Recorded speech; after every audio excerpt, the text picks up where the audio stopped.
ಇದನ್ನ ಕುಡಿದ್ರೆ ದನಕರುಗಳಿಗೆ ಕಾಯಿಲೆ ಮತ್ತು ಮನುಷ್ಯರಿಗೂ ಕಾಯಿಲೆ ಬರುವ ಸ್ಥಿತಿ ಐತಿ. ಇದರಲ್ಲೇ ನೀರು ತುಂಬಿಸಿ ಇದನ್ನ ಬಳಸುವುದಕ್ಕಾಗಿ ಅಂತೇಳಿ ಮಾಧ್ಯಮದವರು ಬಂದಾಗ ಕವರ್ ಮಾಡ್ತಾ ಇದ್ದಾರೆ. ಕುಡಿಯುವ ನೀರುಗಳು ಜಿಲ್ಲಾಧಿಕಾರಿಗಳು ಮತ್ತು ತಾಲೂಕು ಅಧಿಕಾರಿಗಳು ಇದರ ಬಗ್ಗೆ ಗಮನಹರಿಸಿ ನಮಗೆ ಸ್ವಚ್ಛ ನೀರಿನ ವ್ಯವಸ್ಥೆ ಮಾಡಿಕೊಟ್ಟು ನಮ್ಮ ಕ್ಯಾಂಪಿಗೆ ಸುರಕ್ಷಿತವಾಗಿ ನೀರು ಇರಬೇಕು. ಸ್ವಚ್ಛ ನೀರು ಇರಲಿ. ನಮ್ಮ ಕ್ಯಾಂಪಿಗೆ ರೋಡ್ ಸರಿಗಿಲ್ಲ, ಒಂದು ನೀರು, ಇವೆರಡರ ದುಸ್ಥಿತಿ ಹೇಳದ ತೀರ ಆಗಿರುತ್ತೆ. ಕೆರೆ ಆದಾಗ್ಲಿಂದನೂ ಇಲ್ಲಿಂದ ನೀರು ಕುಡಿಯೋದು.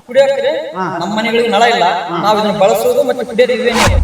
ಪಂಚಾಯತಿ ಕಂಪ್ಲೇಂಟ್ ಮಾಡಿದ್ರ ಆಯ್ತು ಬರ್ತೀವಪ್ಪ ನೋಡ್ತೀವಿ, ಆಯ್ತು ನಾವು ರೆಡಿ ಮಾಡಿಸ್ತೀವಿ ಅಂತ ಹೇಳ್ತಾರೆ. ಯಾರು ಬಂದಿಲ್ಲ ಸರ್. ರಾಯಚೂರು ಜಿಲ್ಲೆಯ ಸಿಂಧನೂರು ತಾಲೂಕಿನ RS ನಂಬರ್ 1 ಗ್ರಾಮ ಪಂಚಾಯತಿ ವ್ಯಾಪ್ತಿಯ ತಾತಪ್ಪ ಕ್ಯಾಂಪಿನಲ್ಲಿ ಕುಡಿಯುವ ನೀರಿನ ವ್ಯವಸ್ಥೆ ಕುರಿತು ಗಂಭೀರ ಆರೋಪಗಳು ಕೇಳಿ ಬಂದಿವೆ. ಸ್ವಚ್ಛಗೊಳಿಸದೆ ಕೆರೆಗೆ ತುಂಗಭದ್ರಾ ನದಿಯಿಂದ ನೀರು ಹರಿಸಿ ಅದನ್ನೇ ಕುಡಿಯಲು ಬಿಡಲಾಗುತ್ತಿದೆ ಎಂದು ಗ್ರಾಮಸ್ಥರಿಂದ ದೂರು. ಈ ಬಗ್ಗೆ ಬಡವರ ಬಾರ್ಕೋಲ್ ನ್ಯೂಸ್ ತಂಡ ಸ್ಥಳಕ್ಕೆ ಭೇಟಿ ನೀಡಿ ಪರಿಶೀಲನೆ ನಡೆಸಿದೆ. ಇಲ್ಲಿದೆ ಅದಕ್ಕೆ ಸಂಬಂಧಿಸಿದಂತ ಒಂದು ವಿಶೇಷ ವರದಿ. ಇದು ರಾಯಚೂರು ಜಿಲ್ಲೆಯ ಸಿಂಧನೂರು ತಾಲೂಕಿನ ತಾತಪ್ಪ ಕ್ಯಾಂಪ್.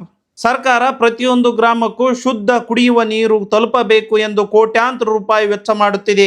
ಕುಡಿಯುವ ನೀರಿನ ಸಮಸ್ಯೆ ಕಂಡು ಬಂದರೆ ತಕ್ಷಣ ಪರಿಹಾರ ಕಂಡುಕೊಳ್ಳುವಂತೆ ಅಧಿಕಾರಿಗಳಿಗೆ ಕಟ್ಟುನಿಟ್ಟಿನ ಸೂಚನೆ ನೀಡಲಾಗಿದೆ. ಆದರೆ ಈ ಗ್ರಾಮದಲ್ಲಿ ಮಾತ್ರ ಆ ಆದೇಶಗಳು ಕೇವಲ ಕಡತಗಳಲ್ಲೇ ಉಳಿದಿವೆ ಎಂಬ ಪ್ರಶ್ನೆ ಮೂಡುತ್ತಿದೆ. ಯಾಕಂದ್ರೆ ಗ್ರಾಮಸ್ಥರು ಕುಡಿಯುತ್ತಿರುವ ನೀರಿನ ಮೂಲವಾಗಿರುವ ಕೆರೆಯ ಸ್ಥಿತಿ ನೋಡಿದರೆ ಯಾರಿಗಾದರೂ ಆತಂಕ ಆಗುವಂತಿದೆ. ಗ್ರಾಮಸ್ಥರ ಆರೋಪದ ಪ್ರಕಾರ ಈ ಕೆರೆಯನ್ನು ಹಲವು ವರ್ಷಗಳಿಂದ ಸರಿಯಾಗಿ ಸ್ವಚ್ಛಗೊಳಿಸಿಲ್ಲ. ಇಂತಹ ಕೆರೆಗೆ ತುಂಗಭದ್ರಾ ನದಿಯಿಂದ ನೀರು ಹರಿಸಿ ಅದನ್ನೇ ಸಾರ್ವಜನಿಕರಿಗೆ ಕುಡಿಯಲು ಹಾಗೂ ಬಳಕೆಗೆ ಬಿಡಲಾಗುತ್ತಿದೆ ಎಂದು ಸ್ಥಳೀಯರು ಆರೋಪಿಸಿದ್ದಾರೆ. ಗ್ರಾಮಸ್ಥರ ಪ್ರಕಾರ ಮೊದಲು ಕೆರೆಯನ್ನು ಸಂಪೂರ್ಣ ಸ್ವಚ್ಛಗೊಳಿಸಿ ಬ್ಲೀಚಿಂಗ್ ಪೌಡರ್ ಹಾಕಿ ನಂತರ ನೀರು ತುಂಬುವ ಪದ್ಧತಿ ಇತ್ತು. ಆದರೆ ಈಗ ಆ ಕ್ರಮ ಪಾಲನೆ ಆಗುತ್ತಿಲ್ಲ ಎಂದು ಅವರು ಹೇಳುತ್ತಿದ್ದಾರೆ. ಅಷ್ಟೇ ಅಲ್ಲ, ತುಂಗಭದ್ರಾ ನದಿಯಿಂದ ನೀರು ಬರುವ ಕಾಲುವೆಯನ್ನು ಸ್ವಚ್ಛಗೊಳಿಸಿಲ್ಲ ಎನ್ನುವುದು ಗ್ರಾಮಸ್ಥರ ಮತ್ತೊಂದು ಆರೋಪ. ಕಾಲುವೆಯಲ್ಲಿ ಕಸ, ಕಡ್ಡಿ, ಪ್ರಾಣಿಗಳ ಓಡಾಟ, ಮಲಮೂತ್ರದಿಂದ ಕೂಡಿರುವ ಪರಿಸ್ಥಿತಿಯಲ್ಲಿ ನೀರು ಹರಿದು ಬರುತ್ತಿದೆ ಎಂದು ಅವರು ದೂರಿದ್ದಾರೆ. ಈ ನೀರನ್ನು ಪ್ರಾಣಿಗಳು ಕುಡಿಯಲು ಸಹ ಹೆದರುತ್ತವೆ. ಇಂತಹ ನೀರನ್ನು ನಮಗೆ ಕುಡಿಯಲು ಕೊಡುತ್ತಿದ್ದಾರೆ ಎಂದು ಗ್ರಾಮಸ್ಥರು ಅಸಮಾಧಾನ ವ್ಯಕ್ತಪಡಿಸಿದ್ದಾರೆ. ಈ ವಿಷಯ ನಮ್ಮ ಮಾಧ್ಯಮದ ಗಮನಕ್ಕೆ ಬರುತ್ತಿದ್ದಂತೆ ಸ್ಥಳಕ್ಕೆ ಭೇಟಿ ನೀಡಿ ಪರಿಶೀಲನೆ ನಡೆಸಿದಾಗ ಗ್ರಾಮಸ್ಥರು ತಮ್ಮ ಸಮಸ್ಯೆಯನ್ನು ವಿವರಿಸಿದರು. ಅವರು ಸಂಬಂಧಪಟ್ಟ ಅಧಿಕಾರಿಗಳಿಗೆ ಹಲವು ಬಾರಿ ಮನವಿ ಸಲ್ಲಿಸಿದ್ದರೂ ಯಾವುದೇ ಶಾಶ್ವತ ಪರಿಹಾರ ದೊರಕಿಲ್ಲ ಎಂದು ಆರೋಪಿಸಿದರು. ಏನಿಲ್ಲ, ಈ ನೀರಿದು ಇಲ್ಲಿ ತರ್ತವ. ಇದು ಏನಂದ್ರ ಬಳಕೆಗೆ ನಾವು ಇಷ್ಟು ವರ್ಷ ಆದ್ರೂ ಕುಡಿಯಕ ನೀರ್ ಇಲ್ಲಿ ಇದೆ ಕೆರೆ ನೀರ ಬಳಸೋದು. ಕುಡಿಯಕ್ರೆ ನಮ್ಮ ಮನೆಗಳಿಗೆ ನಳ ಇಲ್ಲ, ನಾವು ಇದನ್ನ ಬಳಸೋದು ಮತ್ತೆ ಕುಡಿಯೋದು ಇವೇ ನೀರು. ಈ ಕುರಿತು ಗ್ರಾಮ ಪಂಚಾಯಿತಿ ಅಭಿವೃದ್ಧಿ ಅಧಿಕಾರಿ ಮಲ್ಲೇಶಪ್ಪ ಅವರನ್ನು ಪ್ರಶ್ನಿಸಿದಾಗ ಇದೇ ಕುಡಿಯುವ ನೀರಲ್ಲ, ಕುಡಿಯುವ ನೀರಿಗಾಗಿ ಪ್ರತ್ಯೇಕ ಪೈಪ್ಲೈನ್ ವ್ಯವಸ್ಥೆ ಇದೆ ಎಂದು ಸ್ಪಷ್ಟನೆ ನೀಡಿದರು. ಜೊತೆಗೆ ಸ್ಥಳ ಪರಿಶೀಲನೆ ನಡೆಸಿ ಅಗತ್ಯ ಕ್ರಮ ಕೈಗೊಳ್ಳುವುದಾಗಿ ಭರವಸೆ ನೀಡಿದರು. ಆದರೆ ಅಧಿಕಾರಿಗಳ ಈ ಹೇಳಿಕೆಯನ್ನು ಗ್ರಾಮಸ್ಥರು ಒಪ್ಪುತ್ತಿಲ್ಲ. ನಲ್ಲಿಯಿಂದ ಬರುವ ನೀರು ಉಪ್ಪು ನೀರು, ಕುಡಿಯಲು ಯೋಗ್ಯವಿಲ್ಲ. ನಾವು ವರ್ಷಗಳಿಂದ ಇದೇ ಕೆರೆಯ ನೀರನ್ನೇ ಬಳಸುತ್ತಿದ್ದೇವೆ ಎಂದು ಗ್ರಾಮಸ್ಥರು ಪ್ರತಿಪಾದಿಸಿದ್ದಾರೆ. ಇದರಿಂದ ಗ್ರಾಮದಲ್ಲಿ ನಿಜವಾದ ಪರಿಸ್ಥಿತಿ ಏನು ಎಂಬುದರ ಕುರಿತು ಗೊಂದಲ ಮೂಡಿದೆ.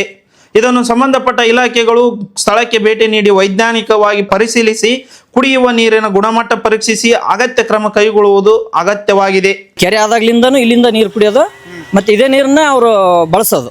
ನಮ್ಮ ಮನೆಗೆ ಇವತ್ತಿಗೂ ಬಳಸೋದು ಇದೇ ನೀರು. ಇಲ್ಲಿಂದ ನಾವು ಅರ್ಧ ಕಿಲೋಮೀಟರ್ ಒಯ್ಬೇಕು ನೀರು. ಅವರು ತಮ್ಮ ಮಾತನ್ನು ತಿರುವಾಗ್ತದಾರೆ. ನಾವೇನ್ ಮಾಡಕ್ ಸರ್ ಅಧಿಕಾರಿಗಳಿಗೆ ಏನನ್ನ ಕೇಳಿದ್ರೆ ಇಲ್ಲ ಆಗತ್ತಂತ ಹೇಳ್ತಾರೆ ಅಷ್ಟೇ. ನಿಮ್ ಬೇಡಿಕೆ ನಮಗೆ ಕೆರೆ ಸ್ವಚ್ಛವಾಗಿ ಅದು ಸುತ್ತರದ ಬೇಲಿ, ತಂತಿ ಬೇಲಿ ಮತ್ತೆ ನೀಟಾಗಿ ಹಾಕಿ ಕೊಡ್ಬೇಕು. ಅದ್ರಾಗ ಯಾವ್ದು ಗಲೀಜು ಹೋಲಾರ್ದಾಗ ನೋಡ್ಬೇಕು ಅಷ್ಟೇ. ಎಷ್ಟು ದಿನ ಆಯ್ತು ಕ್ಲೀನ್ ಮಾಡಿ? ಇದು ಒಂದು 4 ತಿಂಗಳ ಮೇಲೆ ಆಯ್ತು ಸರ್. ಹೋದು ಫಸ್ಟ್ ನೀರು ಬಂದಾಗತ್ತಲ್ಲ, ಮೊನ್ನೆ ಈ 3 ತಿಂಗಳು ಮುಂಚೆ ಬಿಡೋಕೆ ಮುಂಚೆ ಸ್ವಚ್ಛ ಮಾಡಿದ್ದಷ್ಟೇ. ಮಾರ್ಚ್ನಲ್ಲಿ ಮಾಡಿಲ್ಲ, ಅದಕ್ಕಿಂತ ಮುಂಚೆ ಮಾಡಿದ್ರು. ಹೋದ ವರ್ಷ ಲೇಬರ್ ಇದರಲ್ಲೇ ಮಾಡಿಸಿದ್ರು. ಮೊನ್ನೆ ಸಲ ಇವೆಲ್ಲ ಮುಳ್ಳೆಲ್ಲ ನಮ್ಮ ಕ್ಯಾಂಪ್ನಾರ ಗ್ರಾಮಸ್ಥರು ಕಡ್ದು ಇದನ್ನ ಮಾಡ್ಯಾರ. ಈ ಮಾರ್ಚ್ನಲ್ಲಿ ಏನು ನೀರು ಬಂದಿದ್ವಲ್ರಿ, ಆ ನೀರಲ್ಲಿ ಏನು ಕ್ಲೀನ್ ಮಾಡಿಸಿಲ್ಲ. ಈ ಬೇಸಿಗೆಯಲ್ಲಿ ದನಗಳಿಗೆ ಆ ತರ ಬೇಲಿ ಇಲ್ಲದಕ್ಕೆ ಬಂದು ಮೇಯ್ದು ಸ್ವಚ್ಛ ಐತೆ ಅಷ್ಟೇ ಮೇವಿಂದು. ಈ ಕೆಳಗಡೆ ನೋಡಿದ್ರಲ್ಲ ಆ ತರ ಎಲ್ಲ ಗಲೀಜ್ ಇರುತ್ತೆ. ಇವರೆಲ್ಲ ಹೋಗಿ ಪಂಚಾಯತಿ ಕಂಪ್ಲೇಂಟ್ ಮಾಡಿದ್ರ ಆಯ್ತು ಬರ್ತೀವಪ್ಪ ನೋಡ್ತೀವಿ, ಆಯ್ತು ನಾವು ರೆಡಿ ಮಾಡಿಸ್ತೀವಿ ಅಂತ ಹೇಳ್ತಾರೆ. ಯಾರು ಬಂದಿಲ್ಲ ಸರ್. ಈಗ ನಾವು ಬಂದಿದ್ವಿ ಅದೇ ಅಂತ ಹೇಳ್ತಾರೆ. ಜನ ಇಲ್ದಾಗ ಬಂದು ಅವ್ರು ಬಂದಿದ್ದು ಏನು ನೋಡಿದ್ರೋ ಏನು ಗೊತ್ತಿಲ್ಲ. ಈ ತರ ಗಲೀಜ್ ಇಟ್ಟಿದ್ದನ್ನು ಒಂದು ದಿನಾನು ತೆರವು ಮಾಡಿಲ್ಲ. ಅದನ್ನ ಎಷ್ಟು ದಿನ ಆಯ್ತು ಗಲೀಜ್ ಇರಕ್ ನೋಡ್ರಿ ನೀವೇ. ಎಲ್ಲ ಒಣಗೋಗೈತಿ, ಇಲ್ಲೇ ಕಸ ಹಾಕಿದ್ ನೋಡ್ರಿ. ಅದೆಲ್ಲ ನಾವು ರೈತರು ಮಾಡಿದ್ ಹಿಂದ್ಗಡೆ ನಮ್ಮ ಹೊಲಕ್ಕೆ ಹೋಗೋದೆಲ್ಲ ಕ್ಲೀನ್ ಮಾಡ್ಕೊಂಡಿವಿ. ಇದೆಲ್ಲ ಅವ್ರು ಕೆರೆಗೆ ಬರೋ ಕಾಲೇವ್ ಇದು. ಈ ಗಲೀಜ್ ಇಟ್ರ ಎಲ್ಲಿ ಕ್ಲೀನ್ ಮಾಡ್ರಿ? ಇದೇ ಕೆನಲ್ದಲ್ಲೇ ನೀರು ಬರೋದು. ಇವತ್ತು ಬಿಡ್ತೀನಿ ಅಂತ ಹೇಳಿದ್ರೆ ಇವತ್ತು ಬಿಡ್ತೀನಿ ಅಂತ ಹೇಳಿದಾರೆ. ಅಂದ್ರೆ ನಾವು ಬಂದಿದ್ದಕ್ಕೆ ಸ್ಟಾಪ್ ಮಾಡ್ಯಾರ. ನೀವು ಬಂದಿದ್ದಕ್ಕೆ ಸರ್ ಹೋದ್ ಸರಿನ ಇಲ್ಲಿ ಅಡ್ಡದ ಮುಚ್ಚಿದ್ದಿಲ್ಲ ಕೆರೆಗೆ ಹೋಗೋದು, ಯಾಕಂದ್ರೆ ಮೊನ್ನೆ ಮಾರ್ಚ್ ಎಂಡಿಂಗ್ ಅಲ್ಲೇ ಹಂಗೆ ಸಡನ್ ಆಗಿ ನೀರು ಹೋಗ್ಕೊಂಡಾವ. ಬಂದ್ರೆ 2 ದಿನ ಆದ್ಮೇಲೆ ಬ್ಲೀಚಿಂಗ್ ಪೌಡ್ರು ಅದೇನೇನು ಹಾಕಿ ಅಷ್ಟೇ ಕವರ್ ಮಾಡಿ ಹೋಗ್ಬಿಟ್ರು ಅಷ್ಟೇ ನೋಡಿ. ನೀವು ಬಂದಿಲ್ಲ ಅಂದ್ರೆ ಕಂಪಲ್ಸರಿ ನೀರು ಬಿಡ್ತಿದ್ರಿ. ಇವತ್ತು ಇದು ನಮ್ ಗಮನಕ್ಕೆ ಬಂದದಕ್ಕೆ ಬಂದಿವ್ರಿ. ಎಲ್ಲ ಕಪ್ಪಿ ಜಂಡು ಏನು ಕ್ಲೀನ್ ಮಾಡಿಲ್ಲ ನೋಡ್ರಿ, ಹಿಂಗ ಬಿಡ್ತಿದ್ರಿ. ನೀವು ಆಗಿ ಬಂದದಕ್ಕೆ ಇದು ಬಂದಾಗೈತ್ರಿ. ಇಲ್ಲ ಮಾಧ್ಯಮದವ್ರು ಬಂದದಕ್ಕೆ ಹಿಂಗ ಐತ್ರಿ. ಇಲ್ಲಾಂದ್ರೆ ಎಲ್ಲ ಹಂಗಾರಿ ಹಂಗ ನೀರು ಬಿಡೋದು ಹಂಗ ಗಲೀಜ್ರಿ. ಇದು ಕೇರ್ಲೆಸ್ ಆಗಿಬಿಡೈತ್ರಿ ಒಟ್ಟ ಟೋಟಲ್. ಎಲ್ಲ ಇಲ್ಲಿ ಊಟ ಮಾಡಕ ಅಡಿಗೆ ಮಾಡಕ ನೀರ್ ನಿದ್ನ ಬಳಸ್ತಾರ್ರಿ. ವಯಸ್ಸಾದವರು ಮೊಣಕಾಲು ಬೇನೆ ಬರ್ತಾವಂತ ಇದೇ ನೀರು ಕುಡಿತಾರ್ರಿ. ಫಿಲ್ಟರ್ ನೀರು ಬೇಡ ಅಂತಾರ್ರಿ ವಯಸ್ಸಾದವರು. ಇದೇ ನೀರು ಬಳಸೋ ಸಲಾಗಿ ನಮ್ಮ ಗ್ರಾಮ ಪಂಚಾಯತಿ ಇದು ಪಿ ಡಿ ಒ ಸಾಹೇಬರು ಬಂದರು. ಇವನ್ನೇ ನೀರಲ್ಲಿ ಮತ್ತೆ ಕೆನಲ್ ನೀರು ತುಂಬಿಸೋ ವ್ಯವಸ್ಥೆ ಮಾಡಿದ್ದಾರೆ, ಸ್ವಚ್ಛಗೊಳಿಸಿಲ್ಲ. ಇದನ್ನು ದನಕರುಗಳಿಗೆ ಕುಡಿಯೋದಕ್ಕೂ ಕೂಡ ಯೋಗ್ಯ ಇಲ್ಲದ ಆ ರೀತಿಯಲ್ಲಿದೆ ಕೆರೆ ನಮ್ಮದು. ಇದನ್ನು ಕುಡಿದ್ರೆ ದನಕರುಗಳಿಗೆ ಕಾಯಿಲೆ ಮತ್ತು ಮನುಷ್ಯರಿಗೂ ಕಾಯಿಲೆ ಬರುವ ಸ್ಥಿತಿ ಐತಿ. ಇದರಲ್ಲೇ ನೀರು ತುಂಬಿಸಿ ಇದನ್ನು ಬಳಸುವುದಕ್ಕಾಗಿ ಅಂತೇಳಿ ಮಾಧ್ಯಮದವ್ರು ಬಂದಾಗ ಕವರ್ ಮಾಡ್ತಾ ಇದ್ದಾರೆ. ಕುಡಿಯೋ ನೀರು ಬೇರೆ ಇದೆ ಅಂತ ಹೇಳ್ತಾ ಇದ್ದಾರೆ. ನಮ್ಮ ಇಲ್ಲಿ ಒಂದು ಕೆಲವೊಂದು ಕುಟುಂಬಗಳು ಫಿಲ್ಟರ್ ನೀರು ತರಕ್ಕೆ ಆಗದೆ ಇರೋರು ಎಲ್ಲರೂ ಇದನ್ನೇ ಕುಡಿಯೋದು ಮತ್ತು ಅಡಿಗೆಗಾಗಿ ಕೂಡ ಇದನ್ನೇ ಬಳಸೋದು. ದಿನನಿತ್ಯ ನಮ್ಮ ಮನೆಯಲ್ಲಿ ಕೂಡ ಇದನ್ನೇ ಬಳಸ್ತಾ ಇರೋದ್ರಿಂದ ನಾವು ಇದ್ರದ್ದು ಕಂಪ್ಲೇಂಟ್ ಜಗ್ಗಿ ಸಾರಿ ಹೋಗಿ ಪಂಚಾಯತಿಯಲ್ಲಿ ಹೇಳಿದರೆ ಆಯಿತು ನಾವು ಬರ್ತೀವಿ, ಇದನ್ನು ವ್ಯವಸ್ಥೆ ಮಾಡಿಕೊಡ್ತೀವಿ, ಸ್ವಚ್ಛ ಮಾಡ್ತೀವಿ ಅಂತ ಹೇಳ್ತಾರೆ.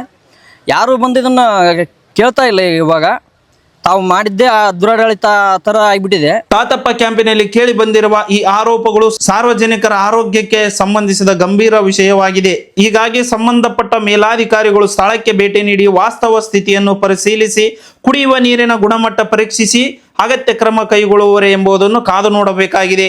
ಕ್ಯಾಮ್ರಾ ಪರ್ಸನ್ ಮಂಜುನಾಥ್ ಜೊತೆ SS ಜಿನೋರ್, ಬಡವರ ಬಾರ್ಕೋಲ್ ನ್ಯೂಸ್ ಕನ್ನಡ, ಸಿಂಧನೂರು.